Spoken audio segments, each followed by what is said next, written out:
Hello guys, in this video we'll be going through an assembly level program which adds numbers of two arrays and stores the result in the third array. Here's the program. We'll be going line by line through this program. The first line is dot model small. Dot model directive reserves memory for code segment and data segment, and dot model small reserves 64 kilobytes of memory for both code segment and data segment. Next line is dot stack 64. Dot stack is a simplified segment definition and which marks the beginning of stack segment memory. We have defined dot stack 64, which means that only 64 bytes of memory is reserved for stack segment memory. Stack segment memory are used for temporarily storing data or instruction sets. Next, at line 5 we have dot data. Dot data marks the beginning of data segment memory, and here we initialize all the datas, and we can also mention the offset address for the datas. Here we have defined three variables: array1, array2 and array3. Array1 and array2 both have 8 elements, and each element have a size of 1 byte. Array3 has a size of 9, and all its elements value is initially set to 0 by using a duplicate directive. Next is dot code. Dot code marks the beginning of code segment memory, and here all the procedures and instructions are written. The first procedure is main procfar. Main procfar tells the assembler that when this procedure is called, then it will access all the other segments for either for transfer of instructions or fetching of data. And main proc-near tells the assembler that all the instruction sets and fetching of data is within the segment, not between segments. The another instruction is at line 41, which is related to the procedure here at line 41, which tells the end of the procedure, and both the end p and procfar are preceded with the same label main. Next, in the procedure we have instruction at line 15 and 16, and these instructions are responsible for storing the base address of data segment memory to the data segment register. We know that data segment register have no direct access to the external memories, so we use intermediate register to perform this process. Next we have move cx, 08. As we have defined 8 elements in an array, so we use 8 as a count, and load 08 into the counter register, because we want to traverse through all the elements of the array, so we can we use a counter register, which will be further used in the loop statement here. And next instructions are at 21, 22 and 23. These instructions are used to load the effective address of each arrays into the respective index registers. Suppose here lea si comma array1 loads the base address of the array1 into the register source index.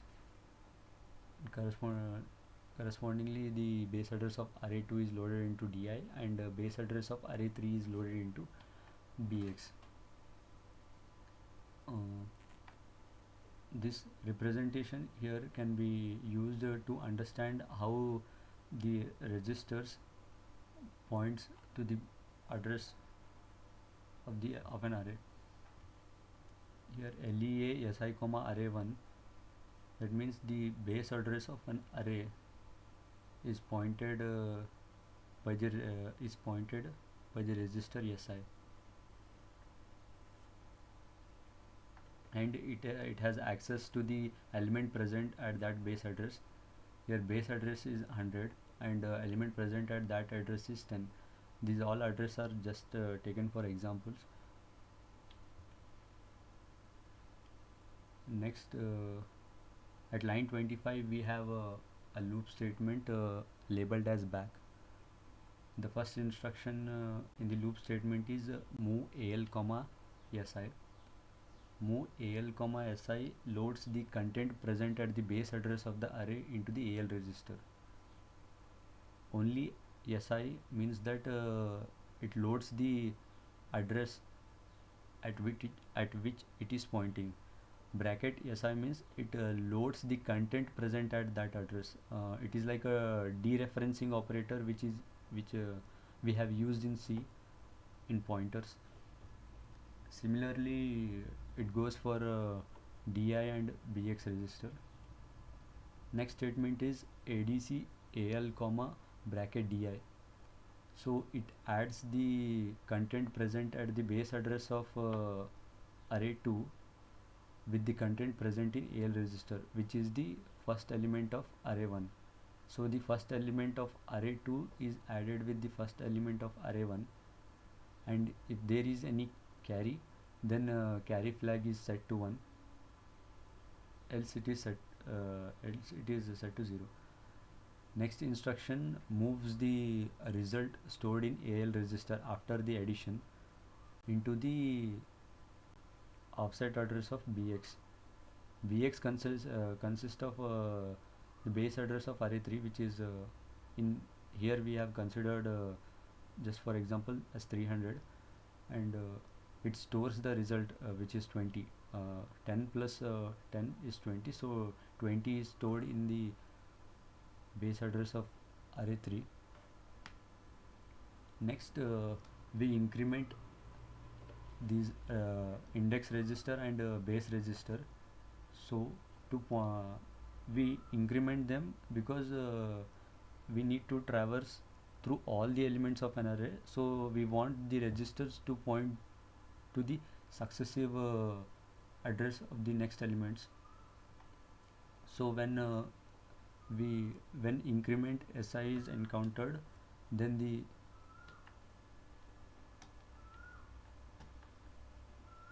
si register is points to address 101, and when increment di encounters, then di register points to 201.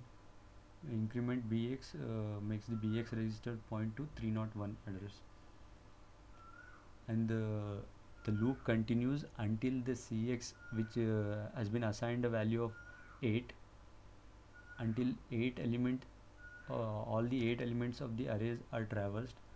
So the loop back statement makes all these statements makes them it repeats all these statements until the cx register becomes 0. We have initially set cx to 8, and every time this statement is encountered, it implicitly decrements the counter register by 1. So when counter register points to the when index register points to the last element of an array, after that the loop back statement is encountered, then it automatically decrements cx counter, and the cx counter value is now 0. So when cx counter value is 0, the loop is terminated, and the next instruction is executed. The control of the program is transferred to next instruction. Here the next instruction after the loop ends at line 32 is JNC last. JNC is a jump not carry statement which is invoked when CF carry flag is 0. The carry flag is 0 if the ADC instruction doesn't produce any carry. If it produces any carry, then CF is set to 1, so this statement is not invoked, and directly the statement 36 is invoked, which will set a 1 byte memory at where the BX is pointing, so as to store the carry which has been which which is resulted during the addition of these two elements, the contents present in these two registers. Next is the termination statement, which is present in the last label. If the CF is 0, then directly last label is executed. If CF is 1, then the control is transferred to line 36, which is move byte PTR BX comma 1. In last label we have termination statement. Generally termination statement are used to transfer control back to the OS. In this case we have used DOSBox, so the control is transferred back to the DOS. The last statement at line 42 is end main. It ends the main label. So this is the end of the program. Now we'll move on to the execution part.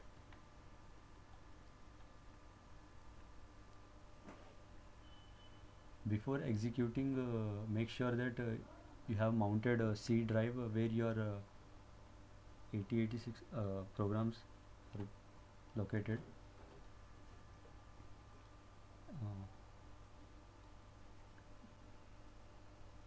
To invoke the assembler, we use masm command followed by file name .asm. Here we use sum2array .asm. So it will invoke the assembler, and if there are any errors present in the program, then it is displayed over here. We have 0 warning errors and 0 severe errors, so basically the program is compiled successfully, assembled successfully. Masm command creates an obj file of sum2array, which is known as object file, and it translates the assembly level program to the machine code program. So obj file mainly consists of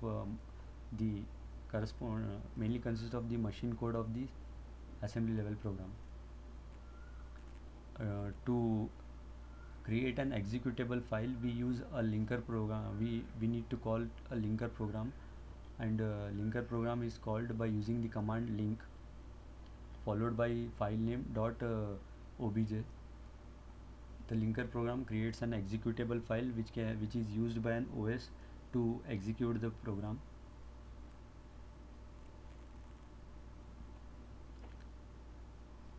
After executable file is created with the extension exe, we use command debug followed by file name .exe,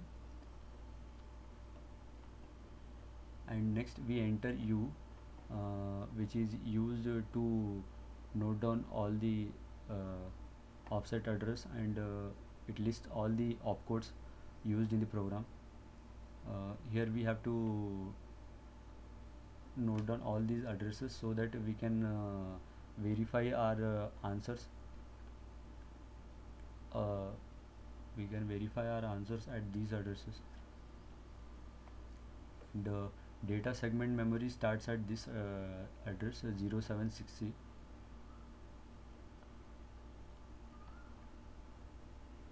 Int 21 is interrupt 21. It marks the end of the program, and it is end at 0027 offset address. So we use our next command will be g is equals to 00000027, which will display the registers and their values after the program is executed. So next we'll use the command ds colon 0 to f. These two numbers are the range which can be used to display our to display the outputs of our result, as we have seen earlier that our answers will be stored in these addresses. It ranges from 0 to 1f. So sorry, 0 to 2f, 0 0 0a to 0 0 1a. 0 0 0a is the base address of array 1, and 0 0 1 2 is the base address of address 2 array 2, and 0 0 1a is the address of array 3. The command ds colon 0 to f displays all the values between the range 0 and 2f, and here the yellow color rectangle yellow rectangle box shows the values present in array 1, 0a to 50. 0a is nothing but 10, and 50 is nothing but 80, and in red color rectangular box indicates the values present in array a2, which is same as array a1, 0a to 50, and the addition of these two elements is stored in array a3, which is represented by blue color rectangular box, and we can verify these values. Suppose 0a and 0a when added gives 14. 14h is a decimal equivalent of 20. So 0ah and 0ah represents 10 decimal. It is sorry, 0a is a decimal equivalent of 10, and 14 is decimal equivalent of 20. So 10 when added it results 20. So 14 is stored at base address of array a3. Correspondingly, all elements have been added and stored here. This is the end of the execution part. So thank you for watching.